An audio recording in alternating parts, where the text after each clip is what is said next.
Hi everyone, it's Katie.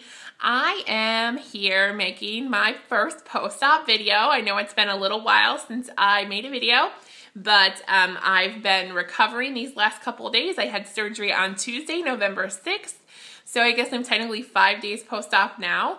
And I wanted to just tell you about my experience, check in with you guys, and let you know how I'm doing, all of that. So what I think I'll do is I'll tell you about my surgery, like how everything went. That's where I'll start. So, like I said, my surgery was Tuesday, November 6th. I had to be at the hospital around 5:30 in the morning. My surgery was scheduled for 7:30. So we got to the hospital 5:30 and waited in the waiting room maybe for 20 minutes. And that was it. And they took me back. The nurse took me back. They got my weight. I changed into a gown, got a urine sample, then they started an IV on me. I was just in this little room with a curtain, waiting to go back to surgery. I knew my blood pressure was going to be high, so I told her, I'm like, my blood pressure is going to be through the roof because I'm terrified. Like, my hands were like shaking. I was so scared. She's like, it's fine. It was a little high, but not like crazy, high. It was just higher than normal. So, she said, don't worry, the anesthesiologist will be by, the surgeon will be by, and before we take you back into the OR, we always give people something to calm down just before, before they take you in there. It's like, oh, great.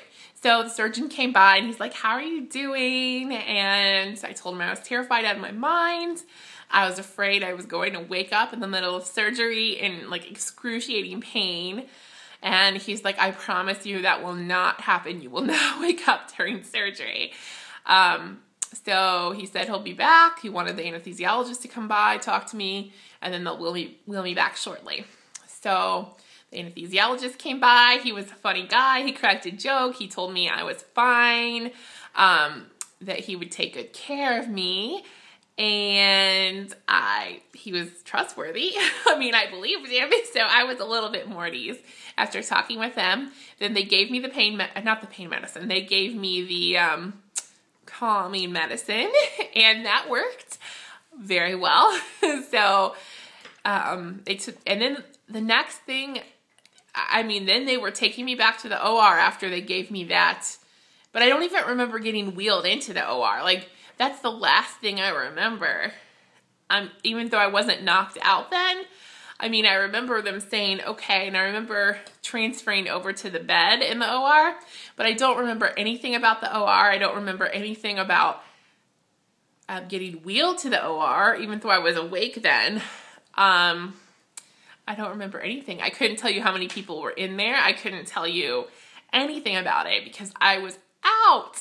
I remember the anesthesiologist, cracking another joke in the OR, but that's it. Like, that's all I remember. So the next thing I remember, I woke up in recovery and I wasn't in any pain. I was surprised that I didn't feel any pain, but I was just not feeling the best because I was trying to wake up from the anesthesia, but it was really hard. I was fighting so hard to wake up, but my body kept wanting to go to sleep. I was feeling nauseous. I just wasn't feeling well. And I was in like a general, recovery room, but there were curtains separating like all the patients and stuff. But so I could see lots of other patients in there recovering from surgery too. And there was this poor guy, like several curtains down, and he was just moaning, and I don't know what kind of surgery he had, but I was kind of freaking out a little bit for him because he was freaking out so bad because he still had that breathing tube in, and they wouldn't take it out because I guess he wasn't breathing properly. I have no idea, but they kept saying, we'll take it out soon, very soon, just calm down, sir. And I'm like feeling so bad for this guy because I know I would be freaking out if I still had that tube in. When I woke up, I didn't have a breathing tube in. And the poor guy, he was just trying to get it out, and they had several people around him, trying to, they were holding his hands down, and yikes, it was scary. But mine, like I said, I felt no pain. I didn't have that. I just wasn't feeling well from the anesthesia. Then they wheeled me to my room because I did stay overnight, which I am so thankful that I got to stay overnight. They wheeled me to my room and I was still having trouble. I was still having trouble waking up. I kept falling asleep. I wasn't comfortable. But I wasn't in pain. I just physically wasn't comfortable laying in the same position. Like I wanted to move. But I slept.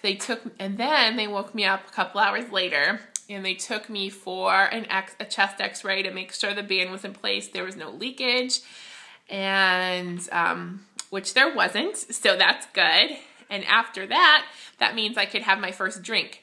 Oh, the one thing that surprised me after surgery though, not being in pain, well, it was one, but the other thing that really surprised me, I was dying of thirst. I've never been so thirsty in my life, because they do give you something before surgery to dry you out, you know, so you don't aspirate on them.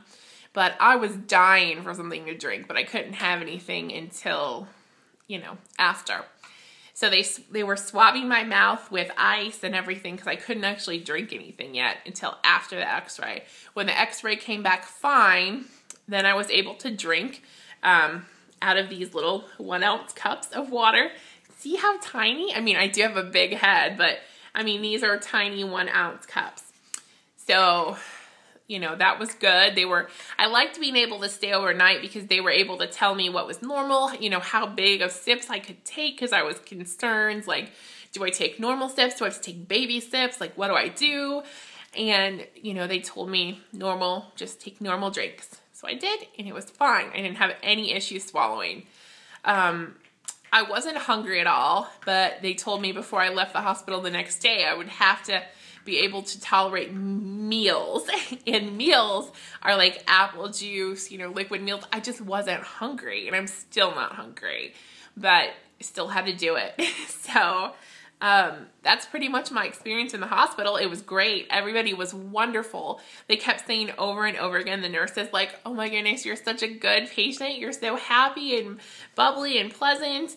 And I mean, I just can't imagine why people would be so negative and sad. I mean, I understand why you're sad. You're in a hospital, but I don't know. I could hear people just calling the nurses for the littlest things, like constantly. I never called a nurse once.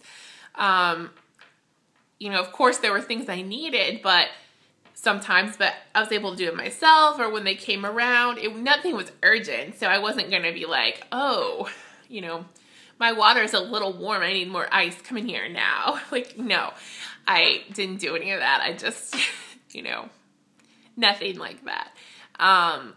So the nurses were wonderful. The doctors were wonderful. The whole staff was wonderful. So I appreciate that. And I'm doing good. I'm doing much better than I expected. Like I said, there's not much pain. The thing that hurts the most is actually physically standing up and sitting down, because you're using those abdominal muscles. But actually, if I'm just sitting here straight, not doing a whole lot, I can even like shake like this. It doesn't hurt. I would have no idea I had surgery. No idea. Like, I don't feel anything.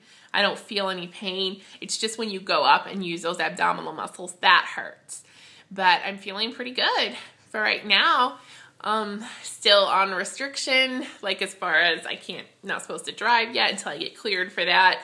I'm not working, so I'm just kind of hanging out, but keep getting up to walk around, getting a little stir crazy, but I'm doing everything the doctors tell me to a T, because I am, after going through surgery, I'm not trying to have anything happen, like nothing. Because who is going to go through that for nothing? Even though there wasn't as much pain as I thought, I'm still not doing that for nothing. And my video is over 9 minutes now, so I'm going to let you guys go, and then I'm going to make another video and update you with some things I have at home that are helpful. So thank you everyone for watching. I'll talk to you later. Bye.